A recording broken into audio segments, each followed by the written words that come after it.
साथियों नमस्कार। मैं अमित एक काम देश के 43 में ओएनजीसी अहमदाबाद एवं एक काम देश के नाम ग्रुप की आप सभी का स्वागत एवं अभिनंदन करता हूं। आज की हमारी मेहमान है डॉक्टर संगीता पलसानिया जी। आपने चिकित्सा की पढ़ाई इंदौर के प्रसिद्ध एमजीएम मेडिकल कॉलेज से पूर्ण कर मध्य प्रदेश शासन की चिकित्सा सेवा ज्वाइन की थी। आप पढ़ाई के दौरान एनसीसी के बी एवं सी सर्टिफिकेट प्राप्त कैडेट रही हैं। आप एक प्रसिद्ध स्त्री रोग विशेषज्ञ हैं एवं आपको मध्य प्रदेश शासन की चिकित्सा सेवाओं में विभिन्न पदों पर कार्य करते हुए 30 वर्षों से भी ज्यादा का अनुभव प्राप्त है। आप वर्तमान में जिला चिकित्सालय उज्जैन में कार्यरत हैं एवं उज्जैन ऑब्स्टेट्रिक्स एवं गायनेकोलॉजी सोसाइटी की अध्यक्षा भी हैं।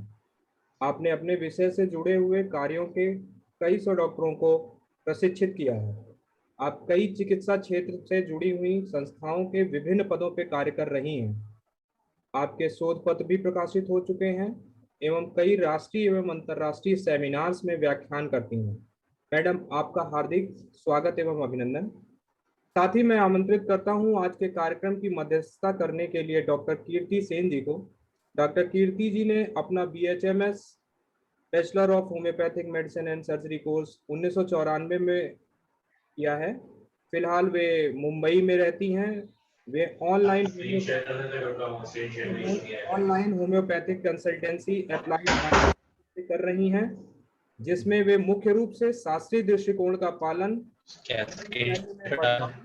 और आहार के माध्यम से उपचार पर जोर देती हैं।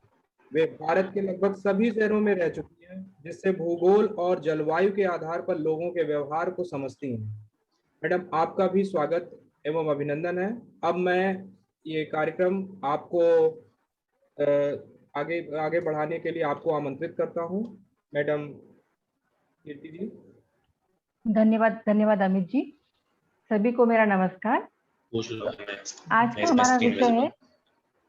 आज का हमारा विषय है जनसंख्या नियंत्रण, एक राजनीतिक इच्छा शक्ति एवं सामाजिक दायित्व। दोस्तों, यह एक ऐसा विषय है जिसका समाधान तो हम सभी चाहते हैं, पर जरूरत है क्रांति की, क्रांति जन जागृति की।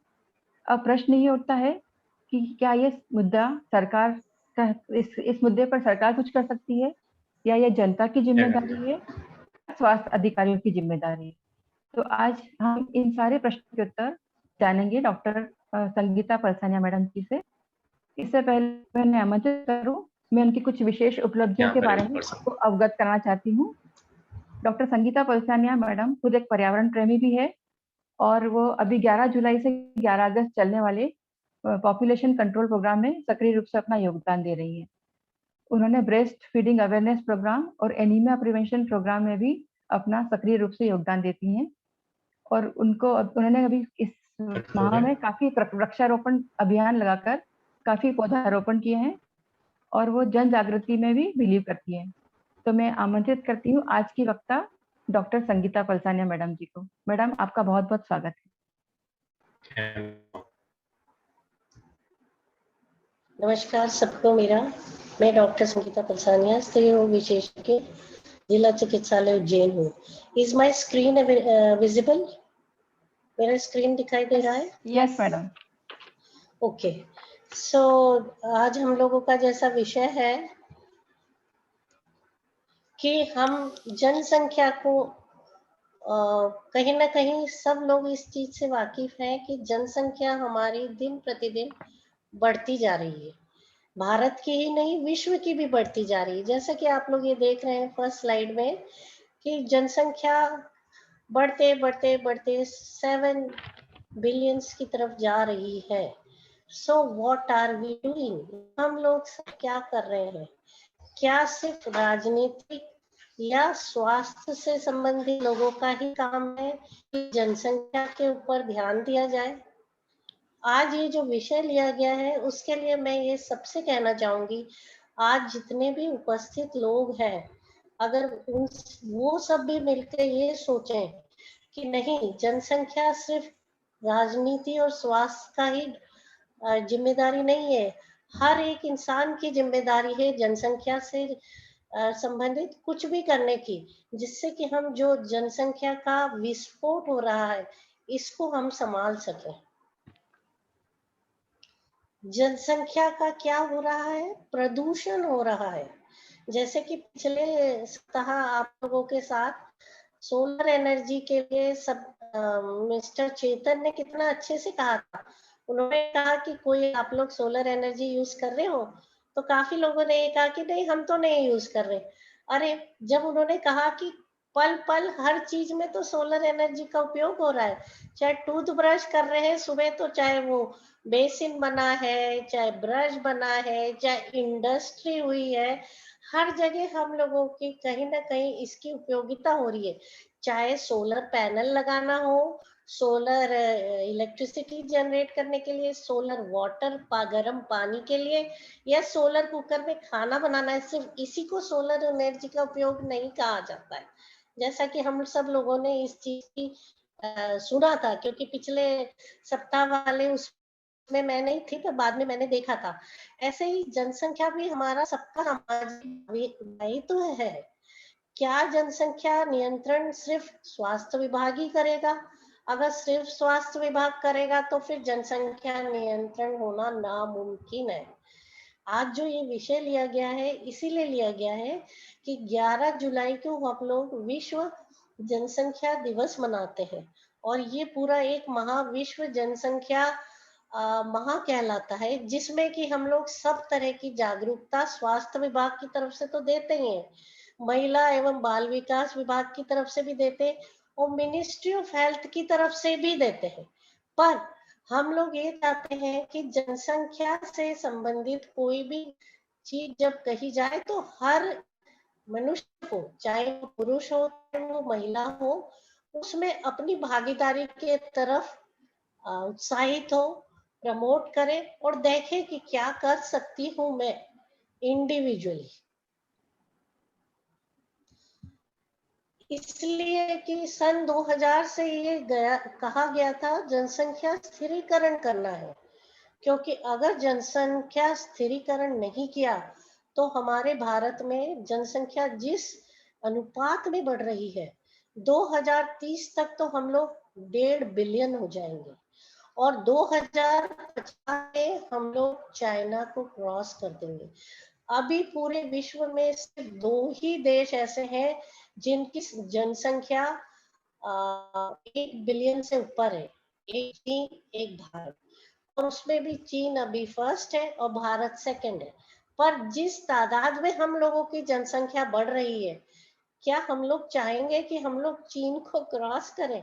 शायद कभी नहीं चाहेंगे, क्योंकि हम लोगों को ये देखना है कि अगर हमारी जनसंख्या बढ़ेगी तो क्या हमारे पास उपलब्ध जमीन है, जल स्रोत है। जैसा कि स्लाइड में आप लोगों को दिख रहा होगा कि भारत ऐसे तो विश्व जनसंख्या का 16% कंट्रीब्यूट कर रहा है, पर उसके पास विश्व का जमीन कितना है? 2.5% भी नहीं है। और विश्व के जल स्रोत कितने हैं मौजूदा? उसके पास 4% भी नहीं है। तो कहीं ना कहीं जैसे कि मिस्टर चेतन ने पिछली बार कहा था कि 0.2 1.5 तक अगर ये ग्लोबल वार्मिंग हो गई तो जो उथल पुथल पर्यावरण में होगी उसके लिए हम लोग बिल्कुल समझ ही नहीं पाएंगे। जिस तरह से आजकल बाढ़ आ रही है, जिस तरह से आजकल जंगल के जंगल जले जा रहे हैं, तो ये सब चीजें जो हो रही है पर्यावरण में, इसका इसलिए हो रहा है कि क्योंकि हम लोगों ने जो उत्सर्जन हो रहा है पर्यावरण का, उसका उपयोग करना बहुत ज्यादा शुरू कर दिया है। और किसने? हमारी जनसंख्या ने। तो कहीं ना कहीं हम लोग क्या ये सोच सकते हैं कि हम हर एक इंसान अपनी जनसंख्या को नियंत्रित करने के लिए कुछ ना कुछ करें? जैसे कि हमारे मिस्टर चेतन ने बोला था कि सोलर एनर्जी के प्रमोशन को करने के लिए हर इंसान कुछ ना कुछ करे। तो इसलिए मैं कह रही हूँ जनसंख्या एक्सप्लोजन नहीं, जनसंख्या पोल्यूशन है। ये हम लोग है ना, एक स्लाइड बताना चाहती हूँ। अभी 11 जुलाई को मिनिस्ट्री ऑफ हेल्थ ने एक वेबिनार रखा था, जिसमें ये कहा गया था कि डेमोग्राफिक डिविडेंड होता है। डेमोग्राफिक डिविडेंड क्या होता है? उस जनसंख्या के लोग जो कि प्रोडक्टिव है, जो कि काम करने वाले हैं, 15 साल से नीचे के बच्चे और 65 साल से ऊपर के लोग जो कि अभी ज्यादा पूरे तरीके से समाज में काम नहीं कर सकते, जो काम कर सकते हैं वो हमारे 20 साल से लेकर 60 साल तक के लोग हैं, जिनको हम लोग कह सकते हैं कि they are our active population. तो हम अगर हमारी जनसंख्या पे नियंत्रण करेंगे तो हमारा ये डेमोग्राफिक डिविडेंड है, ये इम्प्रूव हो जाएगा। बच्चे छोटे कम हो जाएंगे और वृद्ध, अभी जैसे कि स्वास्थ्य सेवाएं बहुत अच्छी हो चुकी हैं, तो वृद्धों की जिम्मेदारी भी हमारी ही होती है, पर हम लोग इनका देखभाल अच्छे से कर पाएंगे। तो इस तरह से जो ये एक स्लाइड मैं आप लोगों को दिखाना चाहती हूँ, उसमें यही कहा है कि वर्किंग एज जो है 15 से 64 साल की, इसको हमको कंट्रोल रख के इधर बच्चे जो हो रहे हैं जनसंख्या बढ़ाने के लिए उनके ऊपर चेक करना है। इस संबंध में क्या चुनौतियां आ रही हैं हमारे पास में? अगर हम ये सोचे कि हर परिवार जनसंख्या नियंत्रण में अपनी भागीदारी देगा, कैसे देगा? तो वह अपने घर की हर महिला को शिक्षित करने की तरफ डालेगा। जैसा कि आप सबको पता है कि जैसे जैसे शिक्षा बढ़ती है, उस तरह से महिला का हर तरह से अपने ऊपर एम्पावरमेंट बढ़ता है। यानी महिला खुद एक सफल गृहिणी हो जाती है। एक उसकी शिक्षित होने के बाद उसको अपने बारे में सारी जानकारी रहती है, वह खुद धन उपार्जन की भी हो जाती है महिला। और कहीं ना कहीं हमारे समाज में जेंडर डिफरेंस है, उसका डिस्क्रिमिनेशन हट जाता है। अगर महिला शिक्षित होती है तो उसकी शादी की उम्र भी बढ़ जाती है।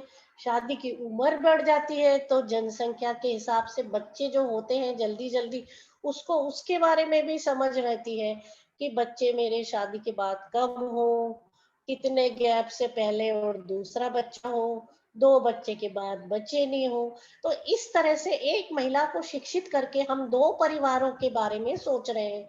महिला जहाँ शिक्षित हो रही है उस परिवार के बारे में, और जहाँ वो शादी होके जा रही है उस परिवार के बारे में। और यहाँ दोनों जगह उसका जो रहेगा वो एक तरह से ये अपना कंट्रोल रहेगा, किस तरह से वो शादी करेगी, कैसे बच्चे होंगे। आजकल जैसे बार बार ये कहा जा रहा है कि गर्भ निरोधक साधनों के बारे में जानकारी दी जाए, पर क्या गर्भ निरोधक साधनों की जानकारी सबको आवश्यक रूप से है? शायद नहीं है।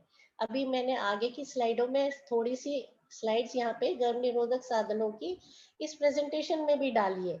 तो कहीं ना कहीं जब महिला शिक्षित होती है तो वो इस तरह से जागरूक हो जाती है कि जब मैं शादी करूंगी तो मेरे पास बच्चे कितने हो, मैं बच्चा जब चाहूं तब बाय चॉइस चाहूं, यानी खुद की इच्छा से बच्चा होना चाहिए। ऐसा नहीं कि मैं प्रेग्नेंट हो गई हूँ, अभी तो मेरे पास मेरी क्लास पढ़ाई चल रही है, पीएचडी चल रही है, प्रोफेशन मेरा फ्लोरिशिंग चल रहा है, मुझे अभी इसमें और आगे बढ़ना है और मैं प्रेग्नेंट। तो कहीं ना कहीं जब शिक्षित महिला शादीशुदा होके गर्भवती होना चाहती है तो वो अपनी चॉइस से होना चाहती है, चांस से नहीं। इस तरह से हम ये देखते हैं कि जहाँ पे विशेष रूप से बड़े बड़े परिवार हो रहे हैं तो वहाँ कहीं ना कहीं अभी भी इस तरह का बहुत कहा जा रहा है कि लड़का होना ही चाहिए, जबकि आजकल के शिक्षित परिवारों में इस तरह का नहीं चल रहा है। अगर लड़कियां हैं तो भी 2 बच्चों के बाद वो लोग और बच्चे नहीं होने दे रहे हैं। तो कहीं ना कहीं शिक्षा से इस चीज का भी जागरूकता आती है। ऐसा देखा गया है कि हमारे अभी राज्यों में यूपी है, बिहार है, जहाँ पे गर्भ निरोधक साधन उपयोग में ही नहीं लाया जा रहे हैं, क्योंकि शिक्षित जनसंख्या जो है वो बहुत कम है। और अगर गर्भ निरोधक साधनों का उपयोगिता नहीं रहती है या सरकार जो भी चाह रही है उसको उनके लिए उपयोग में लाने के लिए अवेलेबल भी करा रही है, यानी बता भी रही है कि ये उपयोग में लाना है, कहाँ मिलेगा, कैसे करेगा, पर कहीं ना कहीं क्योंकि महिला में कहीं शिक्षा की कमी है, या उसमें जागरूकता की कमी है, या उस महिला को किसी और ने नहीं समझाया है। यहाँ मैं यही कहना चाहूंगी कि आपके घर में भी जरूरी नहीं है कि आपके घर में आपकी माँ, बहन, बेटी इस पे ही आप कुछ सिखाएं। हो सकता है कि आपके घर में जो वर्कर्स आती हैं वो लोग भी भला है जितनी ज्यादा शिक्षित ना हो, पर कहीं ना कहीं उनको भी इस बारे में जानकारी कि भाई तेरे को कोई परेशानी है, शादी हुई है, किसी तरह की कोई और चीज की जरूरत है, स्वास्थ्य के लिए क्या चाहिए, किस चीज की आवश्यकता है, खाना बराबर। क्या हम लोग इस तरह की चर्चा हमारे घर में जो आती है उनसे करते हैं? शायद नहीं करते हैं। तो हम इसमें सामाजिक भागीदारी में हम यही कहना चाह रहे हैं कि कहीं ना कहीं हर कोई अपने को किसी न किसी रूप में जनसंख्या नियंत्रण में निर्लिप्त करे या उपयोग में लाए। जैसा कि हम लोगों की कितनी कॉन्फ्रेंसेस होती हैं, वहां पे हमने सुना कि श्रीलंका, जो कि हमसे छोटा देश है, पर वहां पे अभी भी मातृ मृत्यु दर और शिशु मृत्यु दर हम लोगों से कम है। क्यों? क्योंकि वहां ऐसा नहीं है कि सिर्फ स्वास्थ्य विभाग ही सारी जनसंख्या के ऊपर नियंत्रण कर रहा है। वहाँ दूसरे फील्ड्स के जो एजुकेशन वाले यंग एडोलेसेंट्स रहते हैं, उन लोगों को भी विलेजेस में भेजा जाता है, काउंसलिंग कराई जाती है, समझाया जाता है, और इस चीज के बारे में जानकारी दी जाती है कि शासन या हमारा जो सरकार है वो क्या क्या उन लोगों के लिए अवेलेबल करा रही है, कहाँ मिल सकता है, कहाँ से ले सकते हैं, क्या होने के बाद कब मिलना है, ये सारी जानकारी सारे एडोलेसेंट्स देते हैं। ये थोड़ी सी बात बोलने की रहेगी स्थिरीकरण में कि जो जहाँ रहता है वो वहीं रहना चाहता है। उस जगह की मिट्टी उसकी हो जाती है, उस जगह का पानी उसका हो जाता है, उस जगह उसके पूर्वज रहते थे। तो ये एक सेंस ऑफ सॉइल की अवधारणा है जो कि अब धीरे धीरे बदल रही है। अभी साउथ वाले भी नॉर्थ में आ रहे हैं, नॉर्थ वाले भी साउथ में आ रहे हैं। इससे भी थोड़ा सा जनसंख्या में चेंज हो रहा है। जैसा कि हम लोगों को जानकारी है कि साउथ में अभी बहुत ज्यादा मातृ मृत्यु दर, शिशु मृत्यु दर ये सब बहुत कम है, और सकल प्रजनन दर बहुत कम है। 2.1 जो भारत की चल रही है, जिसको हमको 1.6 पे लाना है, जिससे कि हम लोग इस तरह का पॉपुलेशन एक्सप्लोजन, ये जो पॉपुलेशन जनसंख्या में विस्फोट हो रहा है, इसको हम लोग कंट्रोल कर सके। महिला दृष्टिकोण है। जैसा कि मैंने अभी इतनी देर तक आप लोगों से चर्चा करी, बार बार उस चीज को नहीं बोलूंगी। आधुनिक गर्भ निरोधक उपायों के बारे में मैं जैसे अभी आगे की स्लाइडों में सबको जानकारी दूंगी। तो क्या सब लोगों को इस तरह की जानकारी है कि शासन द्वारा क्या क्या चीजें गर्भ निरोधक के रूप में उपलब्ध कराई गई है, कहाँ मिल रही है, और वो महिला किस तरह से ले सकती है, या महिला को नहीं जाना है तो पुरुष भी जाकर कहाँ और कैसे ले सकता है।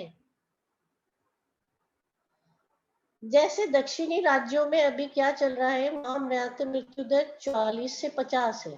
भारत की अभी 130 चल रही है, और मध्य प्रदेश की 173 मातृ मृत्यु है। ये सब इसलिए है कि दक्षिणी राज्यों में उन्होंने बिल्कुल अच्छे तरह से स्वास्थ्य सेवाएं दे रखी हैं, और कहीं ना कहीं 2 बच्चों के पास सबका वो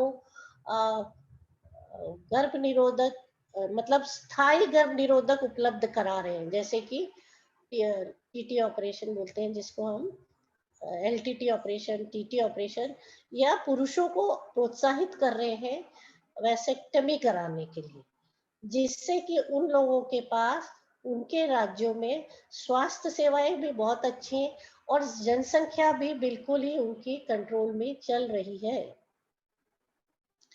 निष्कर्ष, तो यहाँ ये निष्कर्ष निकल के आ रहे हैं कि उत्तरी तरफ के राज्यों में जहाँ भी जनसंख्या ज्यादा है, और दक्षिणी राज्यों में जहाँ पे जनसंख्या कम है, हम किसी न किसी रूप में इस चीज को अ, अपने उसमें लाएं। जैसा कि आप लोगों ने अभी की न्यूज में देखा होगा कि उत्तर प्रदेश के मुख्यमंत्री जी 2 बच्चों के ऊपर कड़ाई से पालन करने के लिए कोई नियम यूपी शासन में ला रहे हैं, तो कहीं ना कहीं इस तरह का कुछ राज्यों को करना पड़ेगा।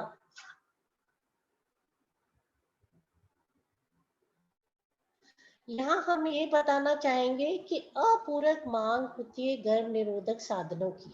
ये अपूरक मांग क्या होती है, इसके बारे में जानकारी ऐसे तो डॉक्टरों को, सिस्टरों को, स्वास्थ्य से संबंधित आशा एएनएम इन लोगों को होती है, पर कहीं ना कहीं ये जानकारी के बारे में हम आम इंसान को भी बता सकते हैं।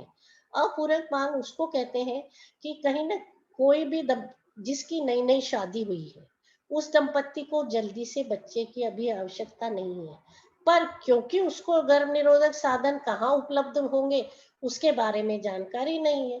तो अगर आपके कांटेक्ट में कोई ऐसा आता हो जिसकी अभी भी शादी हुई है, जो आपसे कोई सलाह चाहता हो, तो ऐसे तो आप उसको बोलोगे कि नहीं भाई हम तो आपको डॉक्टर के पास भेजेंगे, पर कुछ जानकारी अगर आपको होगी तो आप भी दे सकते हैं।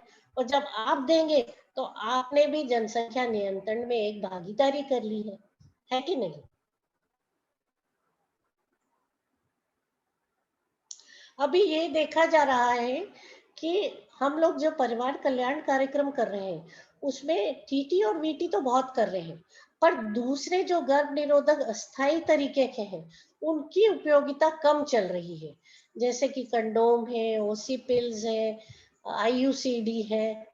तो इसके बारे में जागरूकता समाज के हर इंसान को उसके बारे में जानकारी लेकर, और जानकारी तो आजकल बहुत आसानी से सारे तरीके से सब नेट पे और गूगल पे मिल ही जा रही है, करके अगर वह हमारी जागरूकता आज में दे तो शायद हम लोग ये एक सिस्टम बना लें जिसको हम लोग उपयोग में लाके कॉन्ट्रासेप्टिव कवरेज यानी कि गर्भ निरोधक साधनों की उपयोगिता बढ़ा ले समाज में, जिससे कि हम कहीं ना कहीं हमारी भागीदारी जनसंख्या नियंत्रण में कर सके।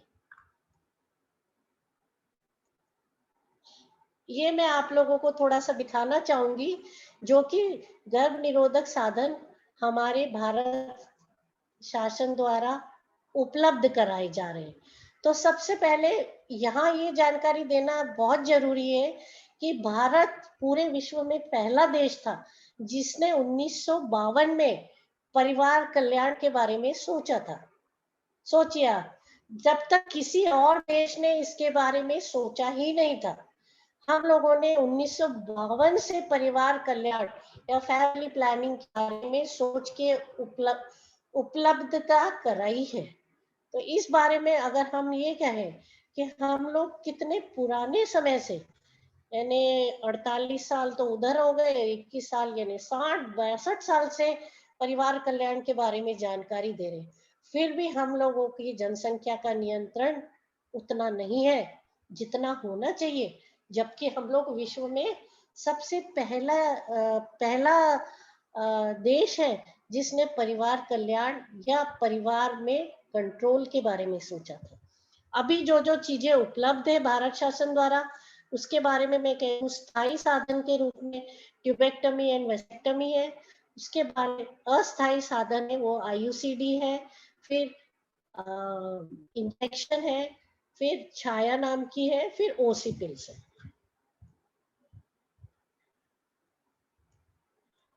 ये देखिए ये सारी चीजें उपलब्ध है, और जहाँ यहाँ जितने भी लोग इस अभी जो मीटिंग में बैठे हैं कम से कम उस इनके नामों से अवगत हो जाएं और इनकी उपलब्धता के बारे में जानकारी ले लें, और ये सारी चीजों की उपलब्धता कहाँ है, कैसे है, कब मिलेगी और निशुल्क मिलेगी, इसके बारे में जानकारी किसी को भी दे दे तो शायद जनसंख्या नियंत्रण में सामाजिक भागीदारी उनकी भी हो जाए।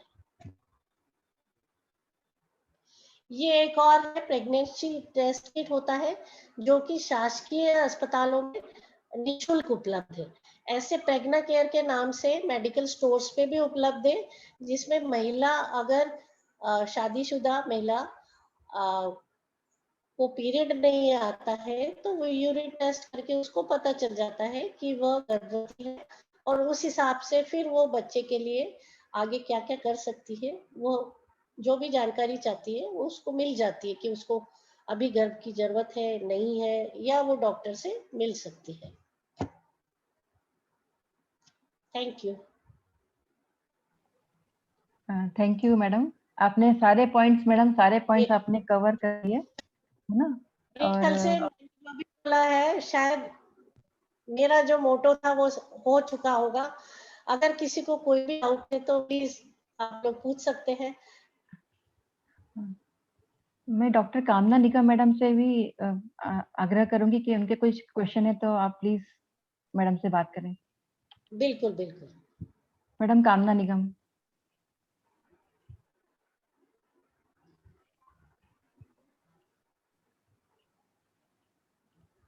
प्रोफेसर भारती पुरी साहब, आपके कोई भी क्वेश्चन हो तो आप मैडम से पूछ सकते हैं।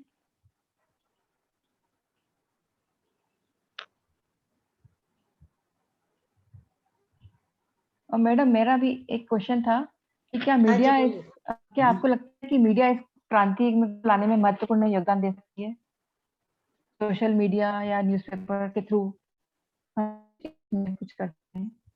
अमित जी मीडिया स्क्रीन तो को कर रहा है जी, मीडिया तो कर ही रहा है। स्क्रीन शेयर हटा ले हम तो अच्छा रहेगा। मीडिया से बार बार मतलब मीडिया में तो स्वास्थ्य विभाग का पूरा इंटरेक्शन रहता ही है और मीडिया इनडायरेक्टली इन्वॉल्व रहता ही है, पर कहीं ना कहीं मीडिया जो कर रहा है उसके बारे में कितनी सच्चाई है और नहीं है, इसके बारे में तो हर इंसान को जब पता होगा तभी वो उस चीज को मीडिया को, क्योंकि मीडिया हर चीज जो बताता है वो सच रहती है ऐसा नहीं रहता है ना।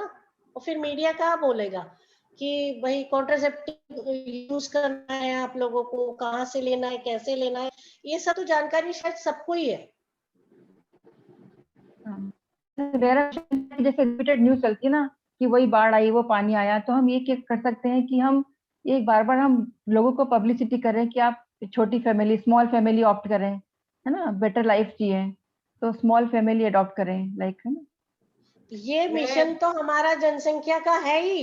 हाँ ये हाँ बात सबको भी समझ में आ रही है कि हमको हमारा परिवार छोटा चाहिए, पर हाँ परिवार छोटा चाहिए पर गर्भवती हो गई तो क्या करना है इसके बारे हाँ में जानकारी नहीं है हाँ ना, हाँ कि पहले तो गर्भवती ना हो उसके लिए क्या गर्भ निरोधक ले, और अगर गर्भवती हो गई है पर अभी उसके पास ऑलरेडी 2 बच्चे हैं और उसको इस बच्चे की जरूरत नहीं है, तो उसके पास ऑप्शन है कि वो कहाँ पे गर्भपात कर सकती है। यहाँ ये मैं जानकारी दे दूं कि सारे शासकीय अस्पतालों में निःशुल्क गर्भपात की सुविधाएं उपलब्ध है और गोलियों द्वारा आजकल वो भी उपलब्ध है, पर कहीं ना कहीं इसकी जागरूकता अभी हमारी सोसाइटी में भी नहीं है। हम्म, हम्म, हम्म। मैं कमेंट कर सकती हूँ? हाँ जी। यस। या मैं सबसे पहले आई congratulate doctor Sangeeta for giving such vast information. मैं बहुत सारी बातें आपने बोली बहुत अच्छी थी, लेकिन अब किसकी जिम्मेदारी है ये ठहराने के लिए हम खुद को इंट्रोस्पेक्ट करें, जो हम फील्ड में काम कर रहे हैं, जनता माने अपने देश में काम करें, जनता के साथ काम कर रहे हैं, क्योंकि हमने बहुत फील्ड में ये देखा, हमने सिंसेरिटी को थोड़ा दरकिनार करके काम किया है, क्योंकि हमने रजिस्टर भरने का काम किया है, उससे हमें खाली फिगर अच्छे मिल गए लेकिन रिजल्ट अच्छे नहीं मिले। ये हमें एक इंट्रोस्पेक्ट करना जरूरी है। दूसरी बात यह है कि हमारा नेशनल फैमिली प्लानिंग प्रोग्राम, जो नेशनल फैमिली प्लानिंग प्रोग्राम है, उसमें हमने इफरात पैसा बहाया, लेकिन हमको सक्सेस क्यों नहीं मिली, वो भी हमको इंट्रोस्पेक्ट करना चाहिए। वो क्यों नहीं मिली सक्सेस, उसके लिए ये है कि देखिए हमारी जो जनसंख्या बढ़ रही है वो किस वर्ग के लोगों की जनसंख्या बढ़ रही है, पहली बात हमें वो देखना पड़ेगा। दूसरी बात ये कि ये नेशनल फैमिली प्लानिंग प्रोग्राम उसी वर्ग के लोगों की वजह से फेल हुआ है, क्योंकि उन लोगों को बच्चे उनके होते हैं लेकिन उनको कॉन्फिडेंस नहीं है कि ये बच्चा मेरा बच जाएगा, क्योंकि जो neonatal mortality, infant mortality, child mortality, it is higher among that particular group, है ना। हम आपस में जो बात करते हैं, हमने अभी ये टॉक किया, कितने लोगों ने सुना उनमें से, पहली बात। दूसरी बात, हमने सुना, हमने अपनी जिम्मेवारी कितनी आगे बढ़ाने की कोशिश करेंगे ये तो हम खुद ही जानते हैं। है ना। परंतु हमको टारगेट फैमिली, जो हमारा फैमिली प्लानिंग प्रोग्राम था उसकी सक्सेसफुल वो क्यों नहीं हुआ, हमको वो इंट्रोस्पेक्ट करना चाहिए था बहुत समय पहले। सरकार को हेल्थ हमारा जो पूरा स्ट्रक्चर है कंट्री का कि क्यों फेल हुआ, और उसका एक ही मेजर कारण हम लोग को उभर के जो आता है वो ये है कि उस ग्रुप, उस पर्टिकुलर को और उस पर्टिकुलर वर्ग के लोगों को, गरीब लोगों को ये बिल्कुल भी कॉन्फिडेंस नहीं था कि उनका जो आज बच्चा पैदा हुआ वो 15 साल का हो जाएगा कि नहीं हो जाएगा, या वो जिएगा कि नहीं जिएगा, है ना। This was the main thing which resulted in failure of the family planning। अभी भी हम उस बात को ध्यान नहीं दे रहे, अभी भी हम लोग ज्यादा रजिस्टर भर रहे हैं। I go for peripheral health education program के लिए for infant feeding and all, but I see all those girls are saying हमारे पास तो टाइम ही नहीं रहता, जो ANMs हैं, ये आंगनवाड़ी वर्कर्स हैं, these girls most of them they will say madam हमारे पास टाइम का रहता, रजिस्टर भरते रहते। इसका मतलब है कि हम इतने भी उनको एजुकेट करें, वो नीचे अपनी इस ज्ञान को नीचे तक पहुंचाने में तब तक समर्थ होंगे जब तक वो सिंसियरली काम करने की नहीं सोचेंगे। सिर्फ 30 दिन के बाद 1 महीने की तनख्वाह लेना ही हमारा कर्तव्य हो जाता है, तब हम अपना इस देश के लिए कुछ भी भला करने का सोच भी नहीं सकते। पहला मुझको तो इस बात के लिए बहुत अफसोस है कि अभी भी at this time point of time आप लोग देखेंगे कि वो रजिस्टर भरने का ही काम ज्यादा करती हैं और सिंसियरली वो लोग उस नॉलेज को परकोलेट नहीं करती हैं। इतने हेल्थ एजुकेशन, इतने एजुकेशन के लिए उनके गांव में जा जाकर हम लोगों ने एजुकेट किया हेल्थ वर्कर को कि they will percolate this knowledge to the person. वो उतना परसेंट तक होता नहीं जितना हम सोचे कि हम बहुत सक्सेसफुल, हमने बहुत ज्ञान को बांट दिया, वो आगे जाएंगे। That is not. पहली बात। दूसरी बात, उनकी समझ भी उतनी नहीं है जो आगे ज्ञान बांटते, क्योंकि आप यही देखिए कि 75% जो हमारे पॉपुलेशन है जो नहीं फॉलो कर रही इन सब चीजों को, वो कौन सी है ना, उनको ज्ञान नहीं है। इसीलिए हमें कहाँ से बिगिन करना चाहिए। अभी भी वो पैरेलल एक स्तंभ होना था हमारा कि हम गर्ल्स एजुकेशन पे जो हम अभी बहुत ज्यादा स्ट्रेस दे रहे हैं वो पहले से होना था। दूसरा, हमें अभी भी एडोलेसेंट गर्ल्स को एंड बॉयज को एजुकेशन, सेक्स एजुकेशन एंड ये गर्भाधारण और गर्भ निरोधक और बहुत सारी ऐसी बातें, और कैसे माने यू कंसीव, कैसे बच्चा पैदा होता है, ये सब बातें हमें कुछ उम्र बाद लड़के लड़कियों को, दैट मीन्स एडोलेसेंट्स को बताना बहुत जरूरी है। और उनको एजुकेट नहीं करेंगे तो आगे जाके ये पॉपुलेशन एक्सप्लोजन तो हो ही गया है, अब पता नहीं इसका क्या होगा। That is what my contention is. And then you said in the south में इतने, आप जाके देखो साउथ में इतने सिंसियरली हेल्थ वर्कर काम करते हैं कि आप, this is beyond I mean appreciation, इतना ज्यादा अच्छी से काम करते। दूसरी बात है, female education is excellent there, क्योंकि वो लड़कियां, adolescent and all the ladies, most of the ladies are educated, and इसीलिए उनका थोड़ा घर में थोड़ा से है। एंड नॉट ओनली दैट, जो हम बोलते हैं कि विमेन एम्पावरमेंट, हमारे घरों में आप खुद ही देखो, अपने खुद के घर में देख लो कि कितना एम्पावरमेंट, माने एक दो अपन छोड़ लीजिए, लेकिन अपन देखते हैं आजू बाजू कितना एम्पावरमेंट। पर लेकिन साउथ में साउथ की जो पॉपुलेशन कंट्रोल अच्छा है, वहाँ इन्फेंट मोर्टेलिटी रेट बहुत कम है, वहाँ न्यूनेटल मोर्टेलिटी बहुत कम है, वहाँ child I mean 1 or 2 child norm follow करते हैं, and they educate each other, so हमें सबसे बड़ी बात है सिंसियरिटी, वो अपन को पता नहीं कब आएगी, उसके लिए तो भगवान ही से प्रार्थना करें। लेकिन हाँ, अपना इंट्रोस्पेक्ट करके हमें अपने प्रोग्राम जो है, खाली ये पिल और इंट्रा यूट्राइन कंट्रासेप्टिव डिवाइसेस और ये इसका हम प्रचार कर लेंगे तो जैसे अभी हम देख रहे हैं डिलीवरी के लिए, है ना, डिलीवरी के लिए लोग क्यों आते हैं हॉस्पिटल्स में? Just to get money, and वो मनी किसके लिए है? मदर के खाने के लिए। और आपने देखा मदर को कितना खाना मिलता है? वो तो हस्बैंड, जिस ग्रुप के आते हैं, हस्बैंड ने वाइफ का वो पैसा लिया, दारू की बोतल चढ़ाई और बस हो गया। वो ज्यादा माँ को पैसा, माँ को खाने को नहीं मिलता। आप लोग उसको अगर असेस करेंगे, स्टडी करेंगे पेरिफेरी में, तो आप लोग इसके बारे में भी थोड़ा सा, I feel we will get some information, but still it was so nice, thank you so much. I know that will work out something for the country. धन्यवाद। पर मैं यहाँ आपको कहना चाहूंगी कि आपने जैसा भी बोला कि परिवार कल्याण कार्यक्रम फेल हो गया है, तो नहीं, ऐसा फेल नहीं, नहीं मतलब है। सक्सेस उतनी नहीं मतलब मिली। आप ये सोचिए कि पहले जब हम लोग पढ़ते थे, यानी आज से करीब 25-30 साल पहले, तो वी यूज्ड टू से कि सकल प्रजनन TFR is around 3.4, which has come down to 2.6, 2.4. तो वी आर डूइंग समथिंग। नहीं, south we are is doing. Good, that I can say, मतलब साउथ अच्छा है, मैं ये कह सकती हूँ।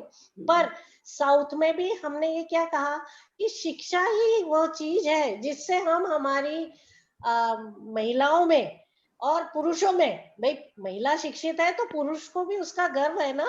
तो हमारे को शिक्षा, जो मध्य प्रदेश में अभी शिक्षा क्या चल रही है, hardly 53% of female are educated, more than nearly 50% तो एजुकेटेड ही नहीं है। तो हम भी यही चाह रहे हैं कि हम जनसंख्या पे जो नियंत्रण चाह रहे हैं, उसके लिए हम लोगों को डायरेक्ट नहीं, इनडायरेक्ट उसके ऊपर वो करना है। यानी कि हमें महिला को एजुकेट करना है, उसको एम्पावर करना है, उसको जानकारी देनी है, so that we are able, यानी फिर हम लोग हमारी जनसंख्या पे नियंत्रण कर पाएंगे। जैसा आप खुद कह रहे हैं कि साउथ में तो ऐसा हो रहा है, जस्ट बिकॉज कि वहां की literacy is 92% of female are literate, इसीलिए वहां के सारे पैरामीटर्स आर वेरी गुड, है कि नहीं। तो कहीं ना कहीं इसमें अगर हम अपना योगदान देना चाहें, आज मैं देख रही हूँ कि इस वेबिनार में 18 लोग 20 लोग बैठे, ठीक है फाइन, कोई ज्यादा नहीं बैठे, कम ही बैठे, पर क्या हम लोग हमारे लेवल पे किसी को एजुकेट करने की जिम्मेदारी ले लें क्या? इनडायरेक्टली फिर वो भी तो हमारा That's what we have been doing so far. Till this age, we have been doing this for. That thing only we are वो doing, तो अपन counseling and इंडिविजुअली educating. बोल रहे हैं But ना, मैं तो कह रही हूँ ये तो अपने को हर एक सामाजिक हर इंसान को ये बोलना है कि आप साक्षर हो, दूसरों को भी साक्षर करो, और साक्षरता सिर्फ पढ़ने लिखने की नहीं, इस तरह की जनसंख्या की भी करो। तभी तो हम जैसे पर्यावरण के लिए भी तो चाह रहे हैं ना कि 1 to 1 करें हम लोग सब, है, चाहे वो सूर्य का यूज हो, चाहे पानी का उपयोग हो, चाहे हवा का उपयोग हो, सब लोग इंडिविजुअली इन्वॉल्व हो। उस दिन डॉक्टर सुषमा से मेरी बात हुई थी, मैं यही बोली, मैंने कहा मेरे यहाँ तीनों चीजें हैं सोलर की, पानी भी है, इलेक्ट्रिसिटी भी है, और खाने का तो ऐसा है कि 2 महीने ही सोलर कुकर के नहीं रखती हूँ, बाकी मेरा मन ही नहीं मानता है कि मैं गैस छोड़ के कोई सब्जी बघा रही तो सोलर में जा रहा है, चावल जा रहा है, दाल जा रही है, एनीथिंग सब सोलर में डाल डाल के ही बनाती हूँ। यही है कि अपन कण कण करके सब लोग कंट्रीब्यूट करेंगे तो we would be able to do everything. That's what I am saying ना कि वो शुरू से ही होना चाहिए, right from the adolescent age, girls को एजुकेट तो करते हुए। That is true. एंड अभी तो आप लोग आप देख रहे होंगे, आप खुद ही जो बता रहे हैं कि हर किशोर में पढ़ाई में 6th class onwards they are giving sex education and child मतलब formation development, how it is coming. मेरा बेटा ही कल मेरे से चर्चा कर रहा था, मुझे ही बता रहा था कि मम्मी ये होता है ओव्यूलेशन, कॉन्ट्रासेप्टिव कैसे मिलता है, मतलब दे आर नोइंग। और अब तो गूगल सबको सब कुछ बता रहा है, जिनके पास मोबाइल है वो तो हर चीज ही देख ले रहे हैं। I will not appreciate कि गूगल में जाएं, क्योंकि उसमें से पता नहीं नहीं क्या नहीं, क्या मैं ये नहीं कह इंफॉर्मेशन। रही, पर बता रही हूँ आपको कि एजुकेशन तो school That is good, school yes, education तो दे रहे हैं। और फिर यहाँ हम ये कह दें कि हमारा शासन जो कर रहा है, यानी भारतीय सरकार जो कर रही है, आंगनवाड़ियां भी, कल ही मैंने चर्चा करी यहाँ पे, 2445 आंगनवाड़ियां हैं पूरे उज्जैन में, मतलब they are also contributing for this eligible couple, contraceptive services, nutrition. तो इसकी भी तो जानकारी और लोगों को भी है। इंस्पाइट की एजुकेशन तो हमें करना ही है, पर आंगनवाड़ी की जानकारी हर किसी को है ऐसा भी नहीं है। आप ही बताइए, मैं गलत बोल रही हूँ? नहीं नहीं, बिल्कुल ठीक है, आंगनवाड़ी आते ही नहीं है ना लोग, पता ही नहीं है ना, यही तो बताना चाह रही हूँ। वही तो। सुषमा। हाँ हाँ मैडम, अच्छा आपका डिस्कशन चल रहा है। तो मतलब जैसे कामना मैडम ने कहा ना कि 3 तबके के लोग हैं, अपर क्लास, मिडिल क्लास और लोअर क्लास। तो जो रिमोट, जो जैसे आप बता रही कि आंगनवाड़ी है, तो ये रिमोट तक, हमारी रिमोट विलेज तक सब कॉन्ट्रासेप्टिव पिल्स अवेलेबल है, उनको अवेयरनेस है। रिमोट एरिया में जैसे हम बात करें, है ना, जो मतलब सिटीज में तो हम देखते हैं, अर्बन सिटीज में तो शहरों में देखते हैं कि सब कुछ इजीली अवेलेबल है, ऑनलाइन अवेलेबल है कॉन्ट्रासेप्टिव, बट रिमोट एरिया में इसकी कॉन्ट्रासेप्टिव अवेलेबिलिटी या अवेयरनेस प्रोग्राम उतने है कि नहीं, दूर यहाँ पे दराज आप गाँव लोगों में। को ये जानकारी देना चाहूंगी कि जो रिमोट एरियाज हैं, यानी गांवों में पर 1000 पॉपुलेशन एक आशा है। आशा यानी accredited social health activist who is responsible to look after 1000 population. उस 1000 पॉपुलेशन में 175 एलिजिबल यानी मैरिड कपल होते हैं। उस मैरिड कपल में भी ऐसे होते हैं जिनके कितों के 2 बच्चे हुए रहते हैं, कितों की अभी शादी हुई रहती है, कितों को अभी बच्चे नहीं चाहिए रहते हैं। तो they have to sort down that thing कि इनके ये लोग हैं जिनके एलिजिबल अच्छे दंपति कहलाते हैं। फिर उन लोगों को कॉन्ट्रासेप्टिव प्रोविजन का भी आशा के डोमेन में आता है कि उन लोगों को कवर करे कि इन लोगों को किसी को गोली की जरूरत है, किसी को कंडोम की जरूरत है, या किसी को नसबंदी की जरूरत है, वो सब भी इन लोगों का करने का काम है। और इन 1000 पे आशा होती है, 5000 पे एएनएम होती है। तो और बाकी उससे नीचे जो शहरों में है वो तो आंगनवाड़ियां है। हाँ। और शासन सब चीजें निशुल्क उपलब्ध करा रहा है। मैं पुरी साहब को या प्रोफेसर भारती को कुछ पूछना हो तो उनको आमंत्रित करती हूँ।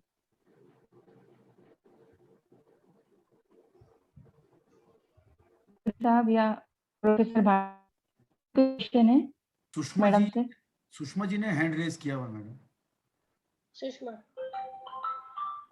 हाँ जी, मैं दोनों कामना निगम मैडम को और डॉक्टर संगीता पलसानिया दोनों को बहुत बहुत बधाई देती हूँ कि बहुत ही इम्पोर्टेंट चीज़ें उन्होंने बताई। और जो चीज़ मैं बताना चाहती हूँ वो तीसरे ही डायरेक्शन में कि जब से मीटिंग चालू है तब से मैंने मोबाइल पे ये खोला हुआ है इंडिया के लाइव पॉपुलेशन, और एवरी 2 सेकेंड एक बच्चा पैदा हो रहा है। वो जो इसमें मोबाइल में देखो, मतलब मैं इधर देखती हूँ और इधर देखती हूँ तो उसमें 5 बच्चे पैदा हो जाते हैं। इतनी स्पीड है, हमारा वो परसेंटेज डाटा कम हो रहा है, पर वो जो पॉपुलेशन है वो इतनी है कि वो 3.2 भी आ गया है, तो but it is increasing too fast. तो ये पॉपुलेशन कंट्रोल हमारे देश का सबसे बड़ा प्रॉब्लम है, सबसे अर्जेंट नीड है, क्योंकि ये पॉपुलेशन हमारे हर प्रोग्राम को फेल कर देती है, जो भी प्रोग्राम हम उठाएं। दूसरा, हमको इमिग्रेशन पॉलिसी भी बहुत स्ट्रांग करनी है। हमारे यहाँ हमारा देश धर्मशाला हो चुका है, जो भी लोग आए बिना कुछ नियम के अंदर आ सकते हैं। आप ऑस्ट्रेलिया, यूएसए और यूके जाके बता दो, बिल्कुल नहीं जा पाओगे। हमारे देश में हर कोई आ सकता है, छुट्टा। दूसरा कि ये मेरे को बहुत अच्छा एग्जाम्पल लगा कि एडोलेसेंट्स को ड्यूटी दे दो कि टारगेट पॉपुलेशन को एजुकेट करें। जैसे हम कहते थे ना बचपन में कि क्लास का सबसे बदमाश बच्चे को मॉनिटर बनाओ, तो क्लास की मस्ती खत्म हो जाएगी, क्योंकि वो ही संभाल रहा है ना क्लास को अब। तो वैसे एडोलेसेंट्स की अगर ड्यूटी लगा दी जाए, target population, not all population, हमको आइडेंटिफाई करने की वो टारगेट पॉपुलेशन कौन सी है। It is all lower socio economic and 1 caste sector, ठीक है। उसके बाद मैं मेरी तरफ से, जब से मैंने ये हमारी ये 43rd ये मीटिंग है, तब से मेरा इंटेंसिटी लोगों को समझाने की बढ़ गई है। जो भी पेशेंट्स आते हैं और थोड़ा सा टाइम निकालती हूँ, समझाती हूँ, और मैं उनको ये भी बोलती हूँ कि जो मैंने आपको समझाया वो प्लीज कम से कम 10 लोगों को समझाना। उनको भी बोलना कि 10 लोगों को समझाए। जैसे हमारे यहाँ वो करते हैं नेटवर्क मार्केटिंग। इतना ही बोलना चाहती हूँ, धन्यवाद। और ये तो कहा जा रहा है ना, जैसे मैडम ने अभी बोला था, कीर्ति मैडम ने, मीडिया पब्लिसिटी, तो जो माउथ टू माउथ पब्लिसिटी होती है, that is far more than media publicity. I agree. 1 to 10 to 10 to 10 10 गिनेंगे तो पता चला पूरा भारत ही हो गया कवर। मीडिया में तो ये आया ही नहीं। हाँ, बट हम लोग को मैडम ये अवेयरनेस लानी होगी कि स्मॉल फैमिली बेटर लाइफ, मतलब बेटर लाइफ एक्सपेक्टेंसी। जैसे हम फॉरेन कंट्री की तारीफ करते हैं कि वहाँ के लोग कितनी अच्छी सुविधाएं हैं, उनकी लाइफ कितनी अच्छी है, तो वहाँ की पॉपुलेशन भी तो कम है, तो वो लोग बेटर लाइफ, तो स्मॉल फैमिली अगर होगी तो आप बेटर लाइफ जी पाएंगे। तो इसके बारे में भी हमें थोड़ा सा जागरूकता लानी होगी लोगों में। स्मॉल फैमिली होगी तो आप एक बेटर लाइफ जी पाएंगे। तो यहाँ हमें ये बार बार समझना है कि स्मॉल फैमिली नॉर्म्स तो आजकल वैसे समझ में आने लगा है लोगों को, पर pregnancy should be by choice not by by chance, chance, इसकी भी अवेयरनेस लानी लानी है, है। Yes yes. क्योंकि इसमें कहीं चूक हो जा रही है और पीपल आर नॉट, मतलब समूह में उस तरह की जागरूकता नहीं है। मैं चाहूंगी कामना मैडम थोड़ा सा इसके बारे में बोले, बारे में, ये गर्भ संस्कार के बारे में। हाँ, मतलब pregnancy bye choice not by chance. गर्भ संस्कार के बारे में वो तो अपन को पहले से ही जैसे बच्चों की शादी होती है, प्री मैरिटल काउंसलिंग बहुत जरूरी है उसके। So during that sitting, those things of premarital counseling, you can explain the couple की advantages है, how can you enjoy your life better, how can you have a better family, how can you support your family in a better way, how can you educate your children in according to your wishes। तो ये सब के लिए तुम्हें ये सब बातों का ध्यान दे, क्योंकि हम बोलते हैं ना ऐसा करो ऐसा करो ऐसा करो, तो कोई नहीं सुनता। लेकिन यू शुड जस्ट ले the card on the table and let them choose कि तुमने ये चूज किया, बताओ। जैसे हमने 4 कार्ड रखे थे, एक में लिखा था कि अभी हमको 2 साल बच्चा नहीं चाहिए, एक में लिखा था हमको कोई परवाह नहीं, बच्चा कभी भी हो जाए, तो दूसरा लिखा हमको अभी 5 साल बच्चा नहीं चाहिए, तीसरा बोलता हम सिर्फ एक ही, मैंने और कार्ड रखा था उसमें लिखा था, हमने लिख दिया एक ही बच्चा चाहिए।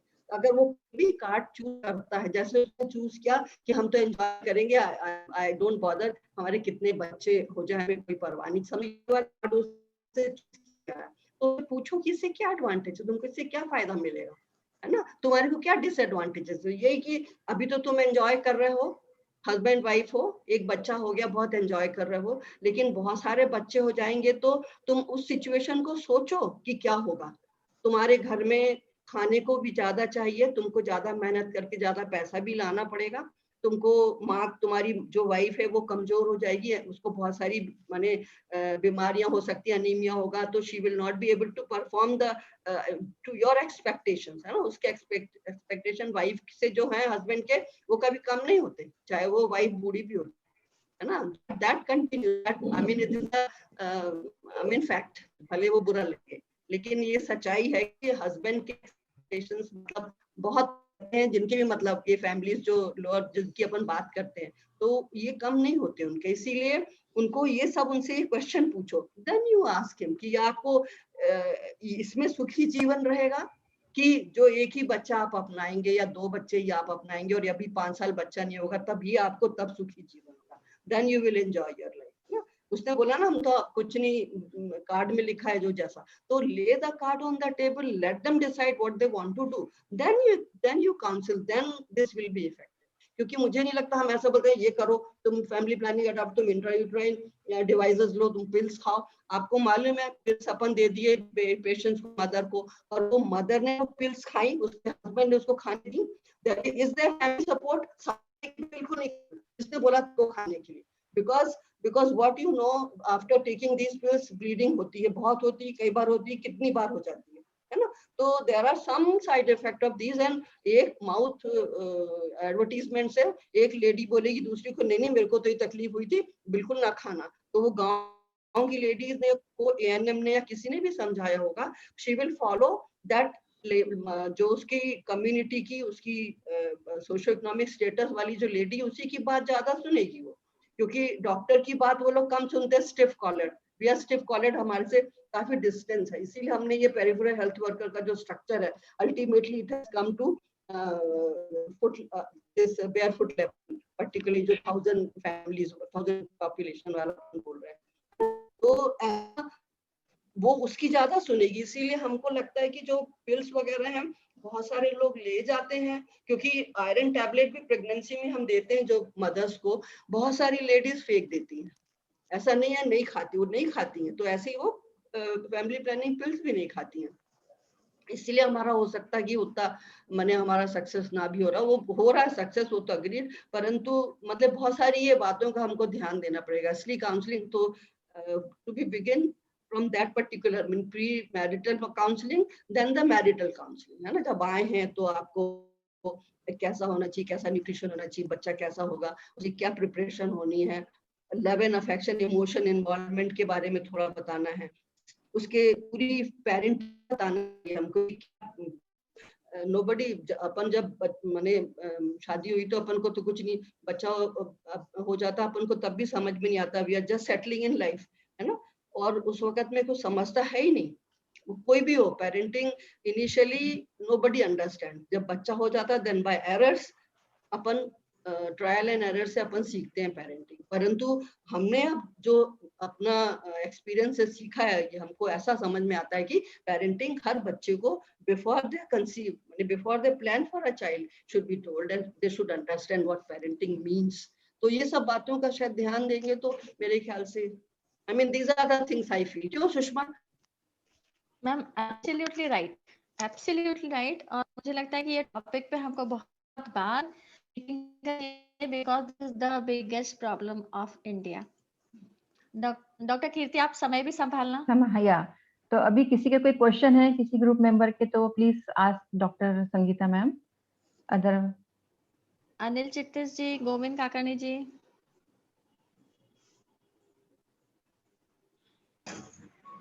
क्योंकि सारा कुछ मैडम ने काफी अच्छे से डिटेल में हमको गोविंद समझा काकानी जी, दिया। तो उनके पास तो जरूर कुछ ना कुछ कहने को होगा। यस सुषमा जी, आवाज आ रही मेरी? जी। जब तक देश में कानून के माध्यम से 2 से ज्यादा बच्चे जिनके हैं उनको मतलब कुछ भी सरकारी सुविधा नहीं मिलेगी, उस दिन अपने आप जनसंख्या नियंत्रण हो जाएगा। कोई भी राजनीतिक पार्टी इसको लेने डरती है निर्णय को, कारण उनके वोट खिसकते हैं। अभी उत्तर प्रदेश में शुरुआत हुआ है, देखते हैं ये उत्तर प्रदेश का चुनाव हमको क्या आगे देश का भविष्य निर्भर करता है, क्योंकि वहां पे जो पॉपुलेशन है वो आपको मालूम है कि मुस्लिम समाज बहुसंख्यक में है। और ऐसी स्थिति में यदि उत्तर प्रदेश की जनता जो पढ़ी लिखी और समझदार है, वो यदि इसको एक्सेप्ट करके और वोटिंग उस ढंग से करती है, मेरा ये कहना नहीं कि पार्टी को बीजेपी को दो, लेकिन अन्य पार्टियां भी तो बोले इस चीज को कि जिसके 2 से ज्यादा बच्चे हैं वो देश के लिए घातक है। जिस दिन वे सब लोग मानना शुरू कर देंगे, सभी राजनीतिक पार्टियां जब तक निर्णय लेके नहीं करेगी तब तक जनसंख्या को रोकना मुश्किल हो जाएगा। और दूसरी चीज, हम जैसे पढ़े लिखे लोग उन लोगों को रोकने के लिए हमारा मत, भले हमारे विचार अलग हो, लेकिन इस मामले में तो हम पार्टी को करें तो देश में जनसंख्या को नियंत्रण करने में सोच रही है और उसको हमको आगे बढ़ावा देना है। तो मेरा ये मतलब, कई बार होता है हम वोट डालने नहीं जाते, क्या काम है हमको वोट डालने से, एक वोट से क्या होता है। एक वोट से अटल जी की सरकार गई थी, इतने अच्छे आदमी थे और कितने साल हमने देखा, न जाने कौन कौन लोग आकर इस देश पे राज करके गए, उनके निर्णय इतने बेकार थे, हमारा देश कितना पीछे चला गया। पर आज मैं डंके की चोट कह सकता हूँ, नरेंद्र मोदी जी और योगी जी, ये 2 ऐसे लोग आए भारत को मिले हैं जिसपे हमको गर्व करना है, पूरा विश्व गर्व कर रहा है। और हम लोग आज भी पूरे देश के सब नेता मिलकर उस अच्छे व्यक्ति के पीछे पड़े हुए हैं। तो हमारा दायित्व बनता है कि हम सब अच्छे लोग मिलकर सहयोग करें। और आज का जो मिशन जो है जनसंख्या का, आज का जो लेक्चर गीता जी का, उसमें सबसे बड़ी बात यह है कि जनसंख्या नियंत्रण बहुत जरूरी है आने वाले समय के लिए, पूरे देश नहीं पूरे विश्व के लिए बहुत बड़ी चिंता का विषय है। और जब तक हमारे पास इस चीज को रोकने के पूरे सशक्त वो नहीं होंगे और उससे सशक्त नेता नहीं होंगे तो हम नहीं कर पाएंगे। और हमारे पास योग से सशक्त नेता है और विश्व को गाइड कर रहा है, तो उसकी बात का पालन करते हुए और हम उसको सहयोग करेंगे।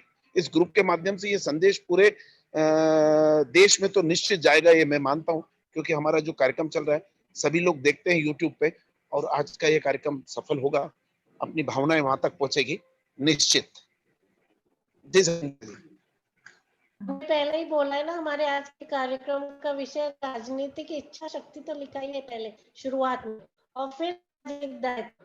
तो राजनीति की इच्छा शक्ति तो बोल ही रहे हम कि कहीं ना कहीं कुछ कड़ा नियम कानून कुछ भी ऐसा करा जाए जिससे कि इस चीज का ये तो हो कि जिनके 2 बच्चे हैं उनको ये फायदे दिए जाएंगे।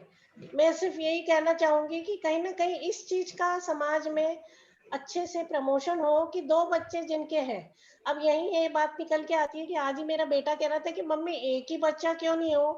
तो एक ही बच्चा इसलिए नहीं कि जैसे चाइना में पिछले 40 साल से वो लोग एक ही बच्चे पे फोकस थे, मतलब एक बच्चे से ऊपर बच्चा नहीं होने दे रहे थे। तो वहाँ ये पाया गया कि बच्चों में बहुत सारे, मतलब कहना चाहिए, प्रॉब्लम स्टार्ट हो गए और एक सिबलिंग इफेक्ट जो है वो खत्म हो गया। उन लोगों को प्रमोट, आज ही के पेपर में है कि 2 बच्चों के लिए वो लोगों ने चाइना में प्रमोशन करना शुरू कर दिया है। तो ये हम लोगों को ये ध्यान रखना है कि हम जो 2 बच्चे बोल रहे हैं तो 2 बच्चे ही बोले, पर उसके ऊपर 3 पर ना जाए और नीचे 1 पे भी ना आए। आपका बिल्कुल कहना सही है। 2 बच्चे इसलिए जरूरी है कि कई बार दुर्घटनाएं, अन्य व्यवस्थाओं में कभी बच्चा रह जाए तो उस समय में माता पिता को उस एज में जाके बच्चा होना संभव नहीं है। इसलिए 2 बच्चे का आपका निर्णय बहुत अच्छा है। और एक चीज और जो मैं कह रहा था कि दो के स्वास्थ्य और चिकित्सा, मतलब शिक्षा और चिकित्सा फ्री होना चाहिए 2 बच्चों वालों को, उससे ऊपर वालों को होना चाहिए। ला दे सरकार तो सब हो जाएगा सही। मैं डॉक्टर, हेलो, हाँ जी अनिल जी, यस। मैं सबसे पहले आप सभी डॉक्टर्स को बहुत बधाई देना चाहता हूँ। 4 डॉक्टर है। और काकाणी जी ने भी बताया मुझे, लेकिन हम एक सामाजिक बताया कि सामाजिक दायित्व, राजनीतिक इच्छा शक्ति, ये सारी चीजों में मतलब हमें कामना जी ने भी बहुत अच्छा बताया कि एक सर्टन तबका में पॉपुलेशन बढ़ रही है। जैसे सुषमा जी ने बताया हर 2 सेकंड में बढ़ रही है। अवेयरनेस तो बहुत है, शिक्षा की भी जरूरत है, लेकिन एक मुझे हमेशा एक करके याद आता है कि हम लोग हर जगह भीड़ देते हैं। कोरोना में भी हम देखते हैं कि हमारी पुलिस को कितना देखना पड़ता है कि लोग भीड़ न करें। अभी हम लेह लद्दाख में 7 लाख लोगों को चले गए वहां पे, और वहां पे पता नहीं वो गए होंगे घूमने, लेकिन हर जगह ट्रैफिक जाम वगैरह हो जाता है। ये सारी चीजों को हम देखते हैं कि इसका हम आज आप लोगों के विचार पढ़ रहा हूँ, ये सारा जड़ में यही है। और तो कामना जी ने बताया एक सर्टन तबके में ज्यादा पॉपुलेशन हो रही है। फिर हमारा तबका एक और बताता है कि आने वाले समय में वो लव जिहाद हो जाएगा, वो लोग इतने बढ़ जाएंगे, फिर आपकी पॉपुलेशन कम हो जाएगी। तो आप हिंदू लोगों ने भी ये करना है।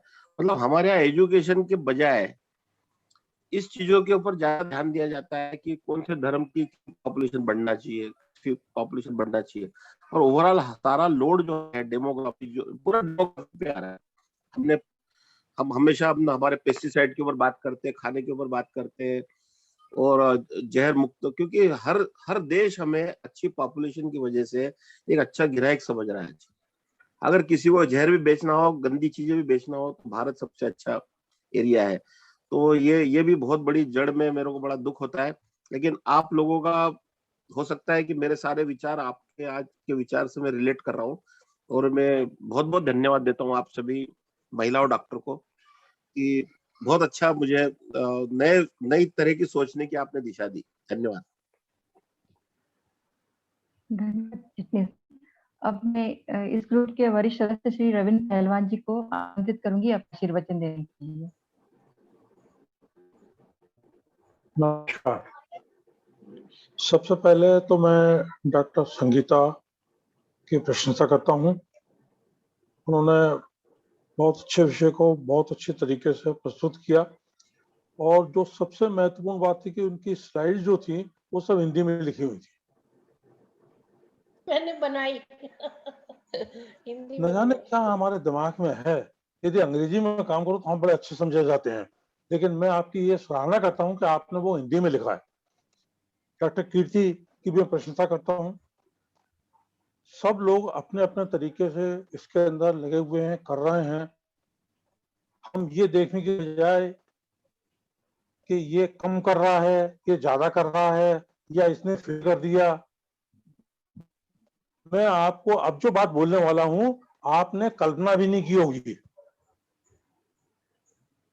मैं एक फिलेटलिस्ट हूं, और फिलेटलिक सोसाइटी ये अपना धर्म समझती है कि जब वो फिलेटली के ऊपर बातचीत करे तो फैमिली प्लानिंग थीम के ऊपर वो अपने डाक टिकट, अपने फिलेटेलिक आइटम को वो एक प्रेजेंट करे, जो जनता, सामान्य जनता जो देखने आए उसको पता चले कि परिवार नियोजन भी कोई चीज होता है। हम डॉक्टरों के माध्यम से, और भारत के अंदर फैमिली प्लानिंग में बहुत अच्छी मटेरियल भारत सरकार ने जारी किए हैं, वो हमने संग्रह किए हैं, और उनका उपयोग हम इस काम के हम इसलिए रखते हैं कि उसका हमको बड़ा प्रशंसा होती है, लेकिन उससे हम दूसरे लोगों को एजुकेट करने का काम करते हैं, कर रहे हैं। अपने अपने अपने तरीके से लगा हुआ है, छोटा काम कर रहा है, 2 लोगों को प्रभावित कर रहा है। हम 20 लोग हैं, लेकिन हम 20 नहीं है। आगे शून्य लगाते हैं, कितने शून्य लगाने आपको, हम उतने लोग हैं। हम दूसरे से बात करते हैं, दूसरे ग्रुप में। आज हमने बातचीत सुनी, हम दूसरे ग्रुप पे चर्चा करेंगे, हम आपस में चर्चा करेंगे, फैमिली में चर्चा करेंगे। और मैं आपकी सराहना करता हूं और आयोजक लोगों की सराहना करता हूं। ओम शांति। धन्यवाद, धन्यवाद पहलवान जी। अब मैं इस ग्रुप के श्री रामनारायण सोरेन जी को आमंत्रित करूंगी कि वो सम्मान टिप्पणी के लिए 2 शब्द कहें। समस्त सदस्यों को नमस्कार, प्रणाम। डॉक्टर गीता पलसानिया जी वर्तमान में शासकीय पद पर कार्यरत हैं और हमारे बीच हैं। शायद ये भी एक हमारी ग्रुप की उपलब्धि है। अभी तक ज़्यादातर लोग जो आए हैं वो शासकीय सेवा में नहीं है। आपने बहुत बड़ी हिम्मत की है, क्योंकि होता क्या है कि ये शासकीय पद पे मैं भी रहा हूँ वैसे, तो मैं यानी हम सोसाइटी में जाने से बड़ा हिचकिचाते हैं, क्योंकि हमारी कुछ मर्यादाएं शासकीय सेवा के अनुसार बन जाती है। तो उसके बावजूद आप हमारे बीच पधारे हैं, तो इसके लिए बहुत बहुत धन्यवाद। हालांकि मैं ये भी मानता हूँ ये अवेयरनेस प्रोग्राम देने के लिए जो आपको टारगेट मिला हुआ है, मैं समझता हूँ आप अपने टारगेट का एक हिस्सा भी यहाँ पूरा कर रही हैं, मुझे ऐसा महसूस हो रहा है। तो चूँकि अवेयरनेस आपको लोगों तक पहुँचाना है, तो हम उसमें माध्यम बने तो हम भी भाग्यशाली हैं। तो इसके लिए मैं आपको धन्यवाद करता हूँ। कीर्ति जी ने बहुत अच्छा संचालन किया है, बहुत उनके लिए भी साधुवाद। डॉक्टर हमारे वरिष्ठ पहलवान साहब ने ज़्यादातर तो सब चीज़ें आपको बता दी है कि जो मुझे कहना चाहिए था वो उन्होंने पूरी कवर कर दी हैं।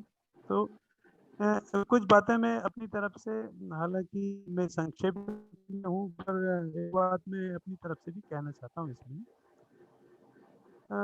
वैदिक संस्कृति में गर्भाधान एक संस्कार होता है, ये संस्कार माना जाता है। इसको निश्चित रूप से हमारे ऋषियों ने बाय चांस बिल्कुल नहीं माना है, बाय चांस, क्योंकि भाई इस संस्कृति को आपने अगर अंदर तक पहचाना है तो मैं समझता हूँ जो साउथ में द्रविड़ हैं उस वैदिक संस्कृति को आज जिंदा रखते हैं। उनसे ज़्यादा जो नॉर्थ से ज़्यादा दक्षिण जो है वो वैदिक संस्कृति के साथ में जीता है। आप देखें जैसा अभी आंकड़ों में भी आपने बताया कि महिला का एजुकेशन वहाँ पर 51% है, और बाकी नॉर्थ में, रेस्ट ऑफ द कंट्री में उसका परसेंटेज बहुत कम है। रीजन अपनी अपनी जगह है। कुछ कम्युनिटी हैं जो बच्चियों को पढ़ाना ज़्यादा वो समझते नहीं है। आपकी जो भी आपने जो एड्रेस किया उसमें सबसे ज़्यादा मुझे लगता है कि आपने इस बात पे जोर दिया है कि woman education should be there. मैं वैदिक संस्कृति को लेते हुए साथ में मानता हूँ कि वो एजुकेशन तो वहाँ से, वो जहाँ शादी उसकी हुई उसके पहले से ही वो उसको पहले से दी जाती थी, और गर्भाधान संस्कार में वो निश्चित रूप से उसको पोषण पूरा मिलता था। कुछ चीजें आपने बड़ी अच्छी शब्दावली से है कि आपने उसका कितना गहन अध्ययन किया। जनसंख्या प्रदूषण आपने बताया कि प्रदूषण है, दिस इज द पॉल्यूशन। यानी पॉल्यूशन यानी वो कि जो चीज एक रेशो को क्रॉस कर जाए वो पॉल्यूशन है। ये टेक्निकल मैं इसको इस बात पर ऐसे समझता हूँ। तो दूसरी बात आपने जो बताई कि जनसंख्या का स्थिरीकरण होना चाहिए, जो स्टेबिलिटी कम से कम ना बढ़े तो स्टेबल तो हो। ये हाँ, तो ये वो होना चाहिए कि आपने उसको स्थिरीकरण हो जाए, स्टेबलाइजेशन हो जाए, कि आप खींचते खींचते आप 4% से 2.1% तक ले आए, लेकिन उसको आगे आपका टारगेट ये है 1.6% का रेट आपको लाना है। आप जैसा में भी टारगेट है। खास करके जो 3 कंटेंट हैं, 3 जो मेन एजेंसीज हैं, वो पॉलिटिकल एजेंसी है, सोशल एजेंसी है और हेल्थ डिपार्टमेंट एजेंसी है। ये तीनों को मैं समझता हूँ कि ये इंडिविजुअली किसी एक को रिस्पॉन्सिबल नहीं ठहराएं। मैं एक दिन सुन रहा था डॉक्टर कलाम को, तो उन्होंने कहा कि आज ऐसी स्थितियां हर डिपार्टमेंट में बन गई है कि जब तक कोऑर्डिनेटेड कोई चीज आप फंक्शनलिटी में नहीं लेते हैं, तब तक उसको आप वर्केबिलिटी में ला नहीं सकते हैं। वो ये ग्राउंड लेवल पर वो फेल हो जाती हैं। ये चीजें बड़ी ईमानदारी से हमको एक्सेप्ट करना चाहिए। ये कोऑर्डिनेटेड तरीके से तीनों डिपार्टमेंट को काम करना चाहिए। मैं कामना निगम मैडम को बहुत बहुत साधुवाद कहता हूँ कि बड़ी तरकीब से उन्होंने वो इश्यूज रख दिए हैं कि जो ग्राउंड लेवल पर क्या उन्होंने देखा है। और ये आपका इसको इसको कोई भी व्यक्ति या कोई भी अपने लेवल पे जो इंडिविजुअल हैं उसको पर्सनल इशू पे न ले। तो उन्होंने जो बताई है इसको हमको एक्सेप्ट करना चाहिए कि ये ग्राउंड रियलिटी है। सपोज उन्होंने कहा कि भाई कागज भरे जा रहे हैं, कागज भरे जा रहे हैं, ये बहुत बड़ी बड़ी एक वो विडंबना है कि एक ये जैसे कहावत कहते हैं कि पटवारी पटवारी टाइप के आंकड़े हैं। ये पटवारी आंकड़े हैं, मतलब पटवारी अपने घर में बैठ कर के पूरे पूरे जो उसके हल्के के 4-5 गांव की पूरी 100% फसलों का पूरा विवरण देती है। उसी तरह की ये जो अगर इस तरह से कागजी कार्यवाही ना होते हुए उन्हें ग्राउंड रियलिटी में जाना चाहिए। तो मैं जो अनुभव कर रहा हूँ वो 2 चीजें इसके साथ में, वो चूंकि मैं गांव का हूँ तो मैंने गांव की वो चीजें देखी हैं। होता क्या है कि जैसे ही आपने ये शब्द बोला गर्भ, या ये कोई भी ऐसा शब्द बोला कि गांव की महिलाएं जो है ना वो मुंह उल्टा कर लेती, पीछे चली जाती। वो ये चीज इसलिए कि वो उसको बड़ा वो ये समझती है कि ये ऐसी चीजें सामूहिक रूप से हमें डिस्कस ना करना चाहिए। इसीलिए आशाएं जो बनाई जा रही है हाँ ना, हाँ वो हाँ, गांव की बनाई जा रही हैं तो और उन्हीं उन्हीं लोगों के बीच की बनाई जा रही हैं। तो वो शासन मतलब जो सरकार ये कर रही है उसके लिए। हाँ, तो ये एक अच्छा कदम है। मैं ये आगे कहने ही वाला था कि हाँ, ये वहां तक पहुंचना चाहिए।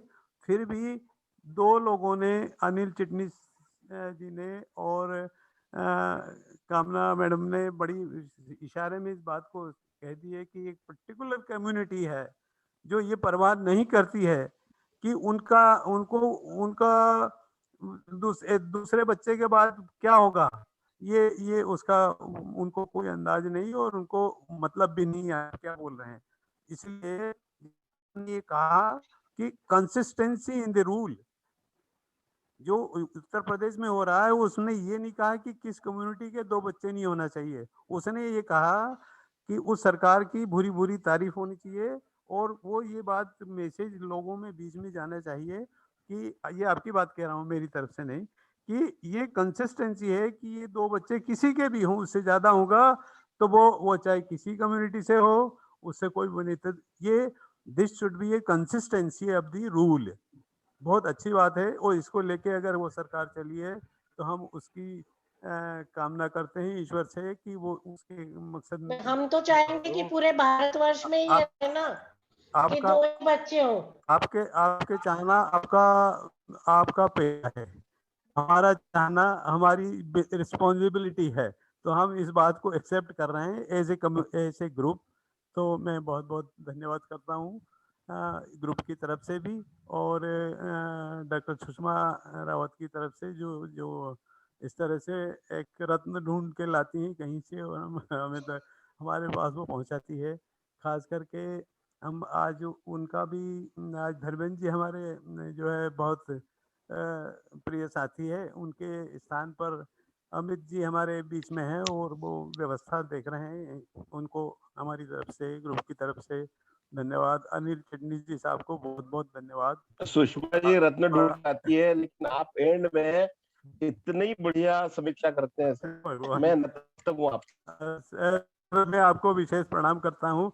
आपके बीच से मैं बहुत सीखा, मैं खिलाड़ी बिल्कुल नहीं हूँ, मैं सिखाड़ी हमेशा रहा हूँ और मैं ये सीखना चाहता हूँ। धन्यवाद बहुत बहुत। अंत में मैं अब पुरी साहब को आभार प्रदर्शन के लिए आमंत्रित करना चाहूंगी। देखिए, आभार तो मेरे ख्याल सबका प्रदर्शित किया जा चुका है मेरे अग्रजों द्वारा। मैं सबको, मेरे वरिष्ठ लोगों को नमस्कार, चरण वंदन करता हूँ। रविंद्र पहलवान जी को, सबको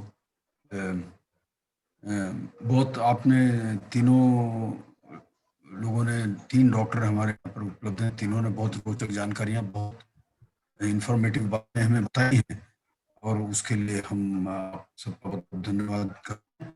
और अमित जी को बहुत धन्यवाद, उन्होंने धर्मेंद्र जी के स्थान पे इस जिम्मेदारी को निभाया है। ये इस पूरी चर्चा में मुझे लगता है कि वो भी एक कारण हो सकता है कि पुत्र की चाह में कई लोग बहुत बच्चियां पैदा करते जाते हैं और जब तक बेटा नहीं होता है वो नहीं पाते हैं। गांवों में जो ये संस्कृति है कि पुत्र होना ही चाहिए, पुत्र होना ही चाहिए, बड़े बुजुर्ग भी ताने मार मार के देते हैं उस दंपति का और खास करके बहू का। तो ये भी एक विडंबना है और अदर इस पूरी चर्चा में कहीं नहीं मिला। एक बहुत बड़ा रीजन है। भारतीय समाज के लिए जगह में बोला था थोड़ा सा, पर कहीं ना कहीं मैं इस चीज को नहीं मानती हूँ। मैं क्रिटिसाइज नहीं कर रहा हूँ, मैं एक तो अपना मत रख रहा हूँ। आपकी वार्ता तो बहुत अच्छी थी। नहीं, मैं कह रही हूँ ना, पुत्र के लिए बोलते ही हैं और हम तो देखते ही हैं कि वो महिलाएं आती हैं तो मैडम 2 लड़कियां हो गई, अभी एक और हो जान दो, तो फिर अपन को सोचना भी पड़ता है कि नहीं होने देते हैं, क्या कर सकते हैं ना फिर। वो उसके लिए ये जो एक हमारे मित्र ने कहा ना कि जब तक इसके लिए कोई कानून नहीं बनेगा तब तक इसका हल नहीं हो सकता। मैं अपनी बात को खत्म करने से पहले आपको अशार सुना देता हूँ। दुष्यंत कुमार का एक फेमस शेर है कि तो कमीज तो घुटनों से पेट ढक लेंगे, वाओ, बहुत बढ़िया। ना हो कमीज तो घुटनों से पेट ढक लेंगे, ये लोग कितने मुनासिब हैं इस सफर के लिए। ये बहुत बड़ा कमेंट किया है दुष्यंत कुमार ने, हमारी जो सोच है।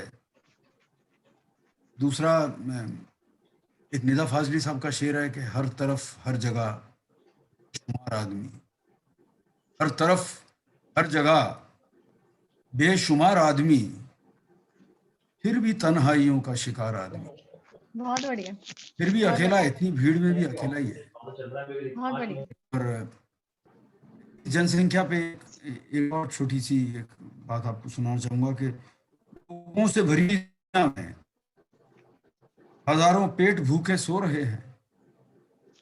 लोगों से भरी इस दुनिया में हजारों पेट भूखे सो रहे हैं। दिन भर की मशक्कत से पेट भरता है एक का, 4 बच्चे और हैं जो रो रहे हैं, 4 बच्चे और हैं जो रो रहे हैं। बहुत सही, ये हमें समझना पड़ेगा कि, और मैंने जो, जब से मैं थोड़ा समझने लगा, जब मैं कॉलेज में आया, जब से ये देखा हमने, हमारे सरकारों ने परिवार नियोजन का विज्ञापन करना शुरू किया, लाल तिकोन और ये हम दो हमारे दो, ये इतना में उस टाइम से बैठे हुए हैं। और मैंने ये देखा कि over the period of time लोगों की बात आ गई है धीरे धीरे। ज्यादा बच्चों का मतलब है कि हमारी जो सीमित कमाई है उसका बंटवारा तो किसी के हिस्से में भी नहीं आएगी। अगर एक को 4 रोटी मिल रही है तो 4 बच्चे को 1-1 रोटी दे पाएंगे। ये बात समझ में आ गई है, गरीब तबके के भी समझ में आ गई है। और जो जो दूसरे कारण हैं उन सबको कवर करने के लिए मेरा तो मत यह है कि जब तक गवर्नमेंट बारे में कोई कानून नहीं लेके आती है, जिस कानून में कोई निरोधात्मक बात हो, भाई अगर आपके इससे ज्यादा बच्चे हैं तो ये चीजें आपके लिए, ये आपकी रीच से बाहर हो जाएंगी। अगर आपके पास ये है तो आपको ये मिलेगा। और एक बच्चे वाले को हम इंसेंटिवाइज भी करेंगे। एक बच्चे वाला है तो उसकी हम ये जिम्मेदारी भी लेती है सरकार। और अगर समाज में एक और समस्या है, जो निसंतान दंपति होते हैं, वो अगर एडॉप्शन के रूल्स को थोड़ी सी गवर्नमेंट थोड़े से ऐसे कर दे कि लोग इजीली एडॉप्ट कर सकें बच्चों को, तो मैंने देखा है बहुत से पढ़े लिखे परिवार, अच्छे समृद्ध परिवार, जो निसंतान दंपति होते हैं, वो से बच्चा गोद ले लेंगे तो कम से कम किसी एक परिवार में या कहीं पर एक जो प्रेशर है, जो 4 रोटी बट रही है उसमें से एक रोटी का पेट हट जाएगा, जिसको अच्छी तरह रोटी दी जा सकती। छोटी छोटी बातें हैं। आई डोंट नो, मैं जो कह रहा हूँ वो आप लोग उससे सहमत है कि नहीं, पर मैं सोचता हूँ ये these steps can take this mission very far and very fruitful। तो इसके साथ ही हम आप सारे वक्ताओं का, आज तो हमारे पास 1 नहीं 2 नहीं 3 वक्ता थे और तीनों नारी शक्ति हैं और मैं उनको नमन करता